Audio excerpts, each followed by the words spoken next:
Hello YouTube, it's your boy Beats by Ash coming at you with another banger of a video.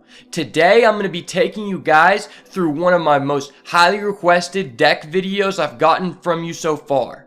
Yesterday on stream I had 170 people in the chat yesterday for an all-time high. So if you haven't yet, please go ahead and give me a follow over on Twitch. I'll have the link in the description and I'll have the pop-up for you on the screen. I'm 8 followers away from hitting affiliate, so if you guys can help me out, I will continue to bring you high quality content and keep getting better each time I see you. So let's go ahead and get right into the deck.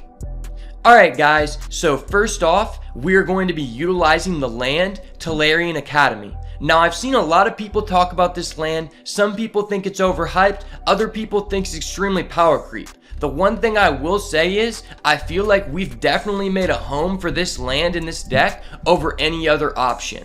I've tried it in Jace, I've tried it with multiple different colors, and I think this is the way to go.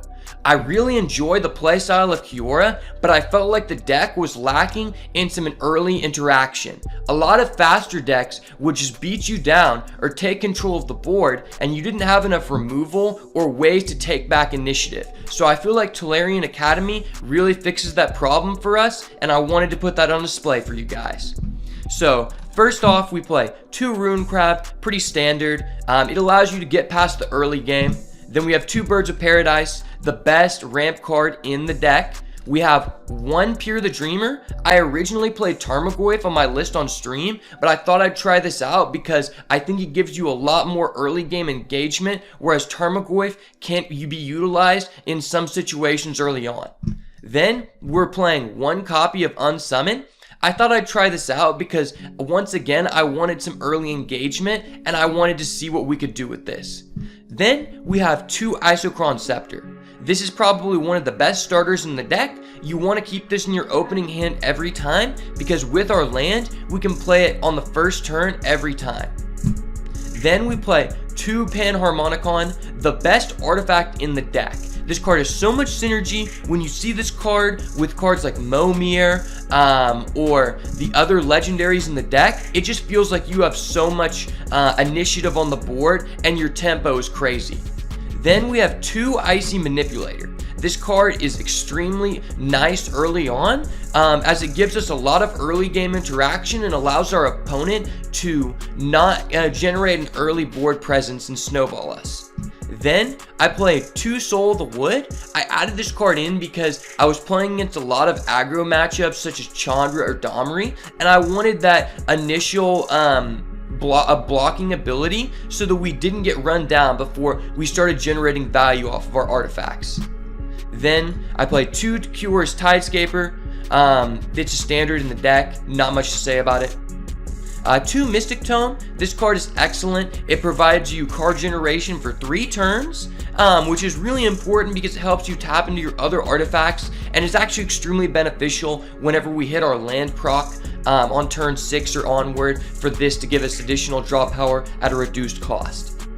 Then I play 2 Spearcrown Stag. I think this is a mandatory in the deck no matter what version you run because it gives you that interaction on turn 4, even turn 3 sometimes if you have that early ramp. Then we have Momir. I think this is probably the best card in the deck. The interaction this has with Panharmonicon is crazy. If you saw on stream yesterday, I generated so much advantage with this card. Every time we saw it with Panharmonicon, we won that game and it became very oppressive. So I love this card. Then we have 2 Mistraven. This card is almost as good as Momir. When you have this with your Panharmonicon and you've already accelerated your mana, it feels very hard for the other guy to take back the board, so I love this card. Then I played 1 Master of Possibility. This card is crazy with Panharmonicon. This card gives you a choice between 3 options that most of the time are going to impact the board than most of your other mid-game cards. So I think this card is completely necessary if you run it. If you don't have it, don't feel discouraged. You can still play it. I just think this card has insane synergy with Panharmonicon, so I feel like we have to utilize it since we have it. Next, we have 2 Plot, probably the best ramp card in the game. It generates so much advantage, and if you actually get this off of your Master of Possibility, you just generate so much advantage. And then we have one Frost Titan. Some people don't like this. I think it works very well in the deck, especially with the Panharmonicon, especially with our Arcanist. Whenever we have the ability to generate Sneak, this card gets a impact on the board initially, and then it also has impact as it stays on the board. So I love this card for that reason alone. Then the final card in the deck, we play one Arcanist, the Archmage. You don't have to have this, but I find it extremely appealing because it gives you an additional win condition. When you use Panharmonicon to trigger this twice, it feels like the other guy almost has no way to beat you. So I really love this in the deck, and that's all for the current build, and I will see you guys in the gameplay. And we are back. If you've made it this far in the video, thank you so much, and go ahead and give me a thumbs up on this video, and follow me for more content if you're enjoying my gameplay or you just like hearing me talk. So here, I think we're going to keep Pier the Dreamer, and we could keep Panharmonicon. I think it might actually be worth it because we have so many debut triggers in our deck, but I would really like to get something early on for Pier. So, oh, well, we didn't make the decision fast enough. Looks like we're just going to have to stick with this one. So the reduced cost here on our Icy Manipulator is crazy. And our Pier has insane synergy with the Rune Shell Crab by providing us defense as well as some early push damage.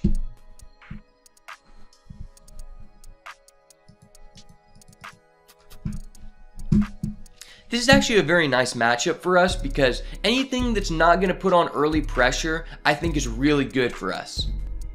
So here, he does have a guy with Sneak, so I think it's probably a good to Icy Manipulator here, but the additional mana trigger of the Panharmonicon with our Tide Shaper on turn 3 is so insane that I'm going to be a little bit greedy here.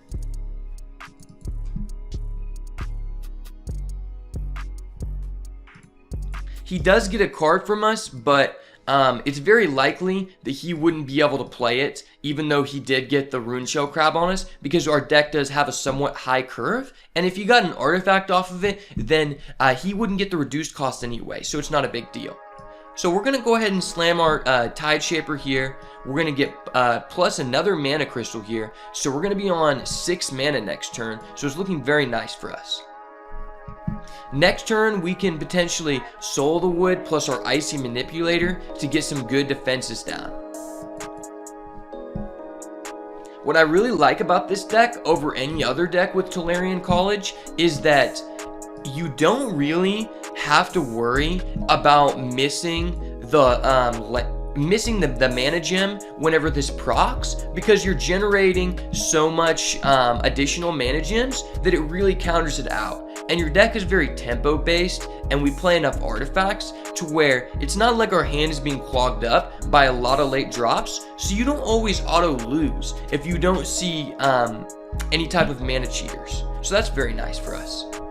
Here, I think we're going to go ahead and Spear Crown Stag, go ahead and trade with his Rune Shell so that we can get in with some early damage with Pier.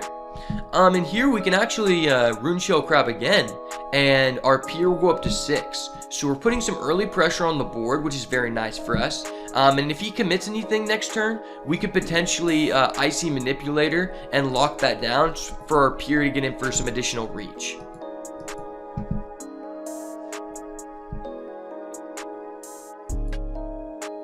So the Agony card, I'm not a big fan of because it does require a lot of mana scene to remove something that isn't going to have that big of an impact on the board. So I'm really happy that he played that. So here you see we have 7 mana, and we just played a card that's going to generate us 3 cards for 3 mana. In Paper Magic, that's very solid. So here, this is where we get into a really tough decision. We could remove our Panharmonicon, or we could remove our card generation to play this. And you know what? I think we're just gonna go ahead and I think we're gonna go ahead and remove our. I think we're gonna remove our. We're gonna have to remove our tome. It's just too high value, bro. The Panharmonicon is just insane, man. I've got to try it. Ooh, okay. So the get up ahead could be very nice here. We could get something from debut in his deck, or we could also take the Chill Wind. Chill Wind could let us push for some additional damage. We don't really have the card generation here, but I don't want to put my Icy Manipulator out just yet. I think we're just going to play our Soul of the Wood and pass here. We don't necessarily have to push for early damage right now. We're playing for the late game. So we have Stall via our Manipulator and via our Harmonicon. And another reason why I got rid of the Tome, even though it has a better late game value, is that it will trigger his stacks. And we had 7 stacks at the time, and that is kind of one of the ways we could lose. So I kind of want to mitigate that in this matchup, because I think any big drops we get access to, we're going to be a good position. Okay, so looks like we're going to have to rely on our Scepter a little bit here. The Eldritch Tutor is actually really nice for us. Ooh, very nice. So here, you know, I'm really liking this Almaret. I think this card is insane synergy, but this does have initial initiative on the board, so that could be good as well. You know what? I think we are going to go ahead and take the Kothoped here, because we have a high health total, and this can generate us a lot of cards. So I like that a lot. I think I'm going to go ahead and probably, I could unsummon this, but we can't play in the same turn. So I don't know if I really like that here. I think we're just going to go ahead and put our Icy Manipulator down and pass. So next turn we can double debut our other Kothoped, and that could be very nice for us. We can trigger the ability 2 times, so we could give him plus 6/6. We could also draw 2 and take 3. What could also be really nice is if we use the draw 2 ability and then we gain the 4 mana. So let's go ahead and see what we get access to here, guys. Deal 3, draw 2. The early card advantage is going to give us a nice touch to the deck. Ah, dude, we're taking so much damage. I'm so scared. This person's so broken. So I think I'm just going to go ahead and stun that guy down. Man, it would have been really nice if we still had our Pier. He'd be eating plus 6. We could probably like have some kind of weird lethal setup too.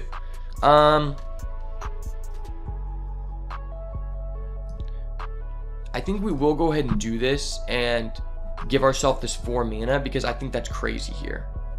And I want to put down my other artifacts, so I need to remove that somehow. In case you guys didn't know, you can only have 2 artifacts up at one time. Ooh. It's a pretty nice drop for us here. But I think we really want to just go for the Tide Shaper, because now next turn we're guaranteeing that we're going to get our Leviathan. So that's very strong. Honestly, since he's locked down, I'm going to go ahead and attack with my fish, because I'm a Giga Chad. Boom. Fish control. Let's go, baby. You already know the top G is an Ace Fisherman. Sheesh. Okay, so he wasted a lot of mana there. It's very good for us. And now we guaranteed our Leviathan. We can bounce 2. That's insane tempo for us. We're at 10, so I mean, I feel pretty safe. I'm going to go ahead and draw first just to see what our options are. Plot is crazy. Plot is definitely crazy.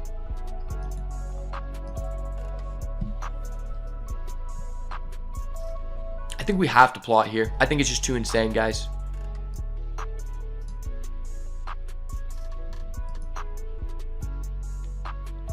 So we're getting those stacks out of our deck, which is pretty good. If we can access any card draw, we're in an insane position. So here, we do have the Icy Manipulator if we want to start pushing through, but he's at a high HP, so I don't think it matters as much. I think we'll just go ahead and stag and fight his 2/3. This card can get really deadly once you have a lot of stacks. So you kind of want to prioritize removing that early. Now, I could use this, but I just don't think it's worth, you know. We're not going to be able to push through for enough damage, so I'm not really a fan of it. He might beat us just because we're low health here. You know, he just got kind of lucky. It is what it is. But regardless, we'll try to play it out. See, it doesn't really affect us if you notice that. Hitting our artifact or our land proc here doesn't really negatively affect us too much. So I really like that in the deck. Well, we got 2 stacks. Hope we don't hit him. Okay, the Momir is really nice here. You know, I'm really tempted to just bounce this back to clear space for our Momir. I think that's what we're going to end up doing. The Momir just puts so much pressure on the board. Boom. And, you know, I'm tempted to Misthaven here. Misthaven is going to give us some additional initiative to start attacking. So I think we're going to do that because I don't want to waste my my Icy Manipulator charge for next turn. And now we can go ahead and put down our Sylvan Shrine. We're getting a little bit closer towards our second Leviathan, which is always nice. As you see, the Leviathan doesn't actually do a lot for you in this deck. But it was really nice that we were able to bounce his card so that he burned 1. And now he's forced to use the Shell Game on our Momir token, which is crazy, bro. If we could get access to our blue mythic, that would be really nice right now. Either of our blue mythics. Oh, and we hit a plot. That's really good for us. So we'll go ahead and get our mana generation out first. Now we get the Tidemaker Lorthos, which is crazy. You know, we could maybe we just bounce the Momir. I guess this can only bounce enemies, but we have 14 mana here. I think what I'm gonna do is I'm gonna Spear Crown Stag. Go ahead and fight his boy. And we need to start pushing for some initiative. So hopefully our Momir and our Tidecaller get some +1s. Okay, not bad. We can hit him for 8. He's at 25, but he's only got 3 stacks in our deck. So we're not in too much danger right now.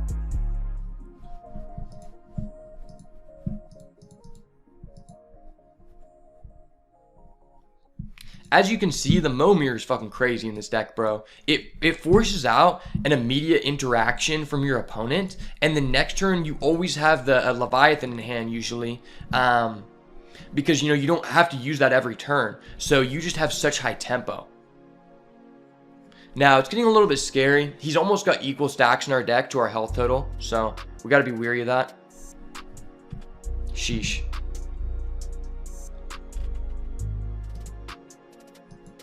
We are at 16 mana, so we have a lot of plays here. We can act for 9, 10, 11, 12. We need 6 more damage. I think I just want to go ahead and plot here.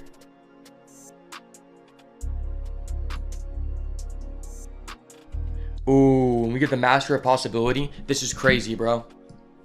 I'm going to go ahead and do it. See if we can high roll for a lethal right here. Okay, so we have an Eject. We have an Anticipate. Anticipate could be crazy here. I think we probably just Eject here. I think that's very nice. Very clean removal spell. See ya, bro. Panharmonicon again.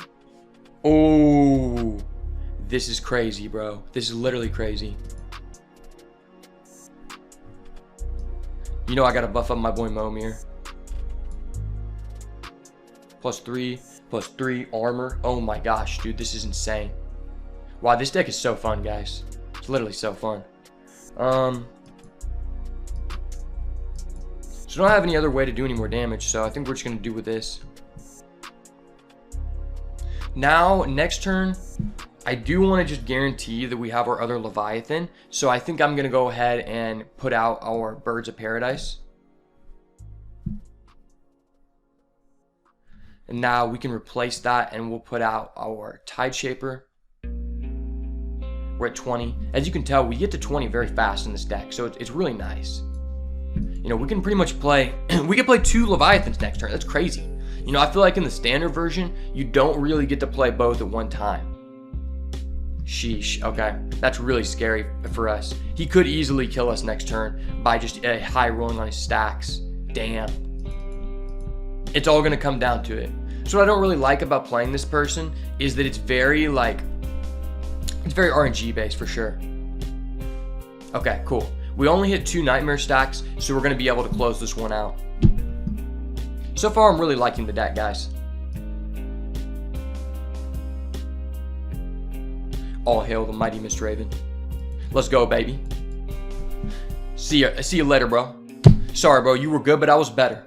The top G ends it in a nice fashion. Let's go, boys. Alright, so that's going to wrap up the video for us today. I thought I'd try only running 1 game in these videos because I felt like the first video was quite long. So if you'd like to see more awesome gameplay from me, I will be over at twitch.tv/BeatsByAshOfficial. We are so close to affiliate, so if you haven't yet, please give me a follow over there. And if you'd like to see me play more games next time, or you have a deck idea that you would like to see me come up with, please let me know in the comments, give me a like on this video, and I hope to see you guys in the next one.